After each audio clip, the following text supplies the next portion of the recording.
So to continue on with our lecture about political parties, what we asked is, where are we now? And my answer is, I really do believe we're in this period of de-alignment. So the question is, why are we in a period of de-alignment? Why is it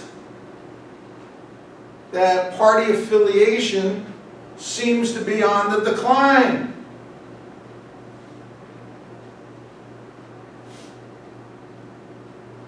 Well, there's a lot of reasons. And I think the first reason is the transformation of election campaigns. So historically, when you looked at election campaigns from 1800 through 1930s and 1940s, election campaigns were very much grassroots oriented.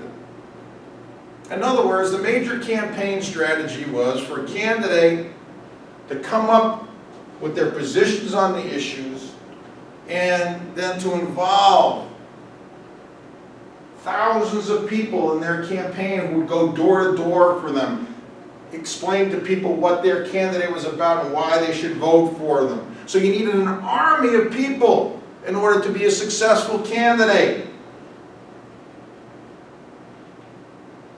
And you needed that from 1800 through the 1940s and even into the 50s.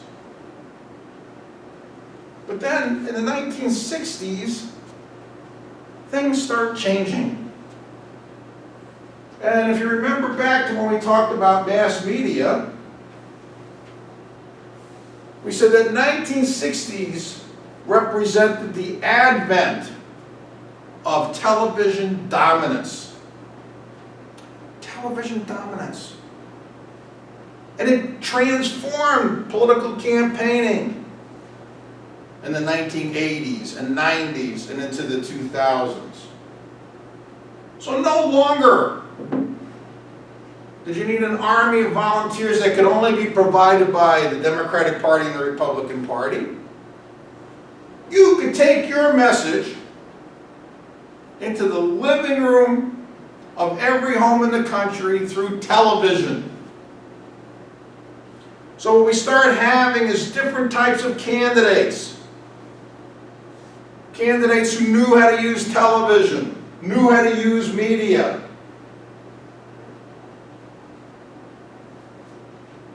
The television candidate, Ronald Reagan, was the first candidate that really was able to use this most effectively in his campaigns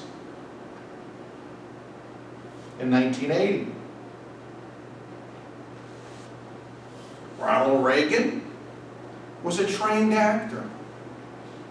He was outstanding at talking to the camera and saying, please vote for me, I will make us strong again. I will make us a great country. He was reassuring. And therefore people flocked to his candidacy. Much more reassuring looking than Jimmy Carter, who maybe was a brilliant guy, but he didn't project real well on television.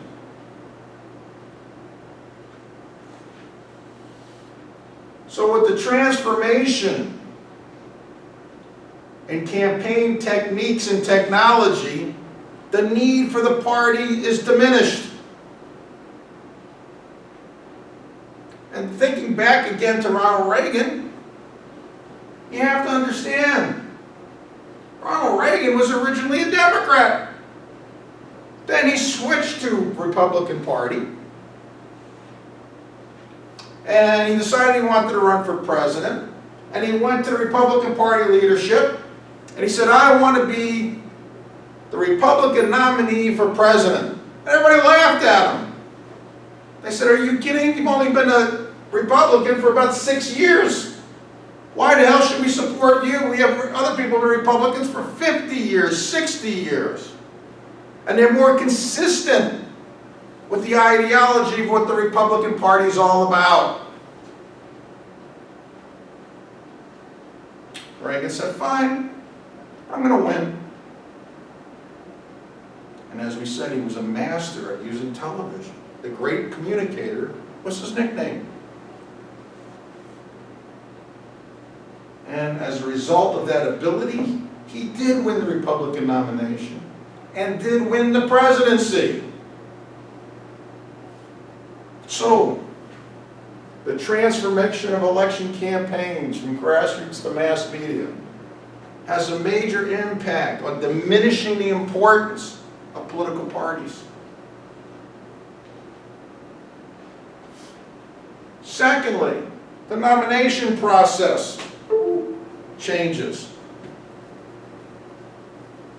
There are two ways to nominate a candidate for president: a caucus and a primary. And we're going to talk about them both in much more detail when we talk about political participation in the United States in elections.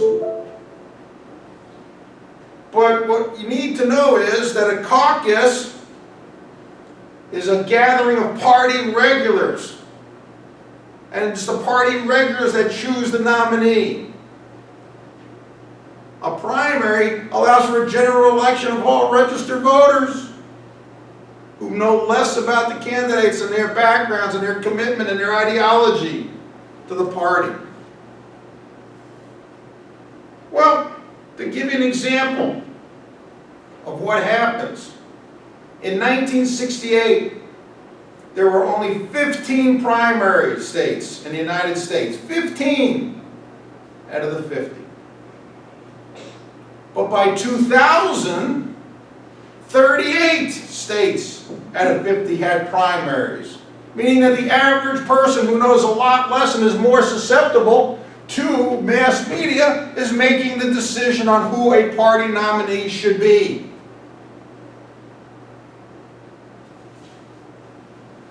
And all of this has led to a significant change in party identification in the United States. So in 1964, here's the statistics. 51% of the country considered themselves Democrats. 22% of the country considered themselves independents. And 24% of the country considered themselves Republicans. So in other words, in 1964, if you were a Democrat, your chances of winning were pretty darn good. You had the majority to begin with. So unless you did something really stupid, you were going to win. Okay, so what happens by 2016 when Donald Trump is elected? Well, the number of Democrats in our country go from 51% to 31%, a 20 percentage point decline. Wow. So what does that mean? So what would you expect for Republicans? They had 24% in 64. What do you think they have by 2016 when they do win the presidency? Well, most people think it went up dramatically. Guess what? It didn't. It went from 24% to 27%. It's only 3 percentage point increase. And in reality, when you look at those statistics, there's still less Republicans than there are Democrats. But what's the big change? The number of independents. Independents go from 22% in 64 to 37% by 2016. So if you look at the 2016 statistics, the most common voter in the United States by percentage is independents, then Democrats, then Republicans. But there are more independents now than ever before, which shows the impact of de-alignment. The consequences of de-alignment, decline in party identification and political ideology. What is the political ideology of the Republican Party today? It's whatever Donald Trump says it is. Republicans have long opposed the idea that we shouldn't have tariffs and that kind of stuff. They never supported tariffs. President Trump supports tariffs. Imposed tariffs against China, right? The Republican Party has been strong against Russia and its aggressive policies. President Trump embraces Russia. The Republican Party has long been opposed to totalitarian or authoritarian regimes, North Korea, Turkey. President Trump embraces them. He got a nice letter, he said. So what does ideology even mean in the context of this tremendous decline, in this era of de-alignment?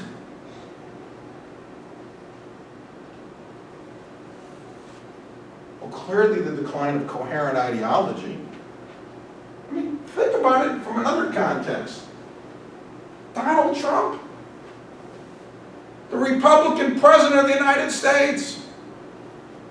Donald Trump was a Democrat for 30 years in New York City. Had supported pro-choice, supported gun control. Then he just changed his mind and became a Republican.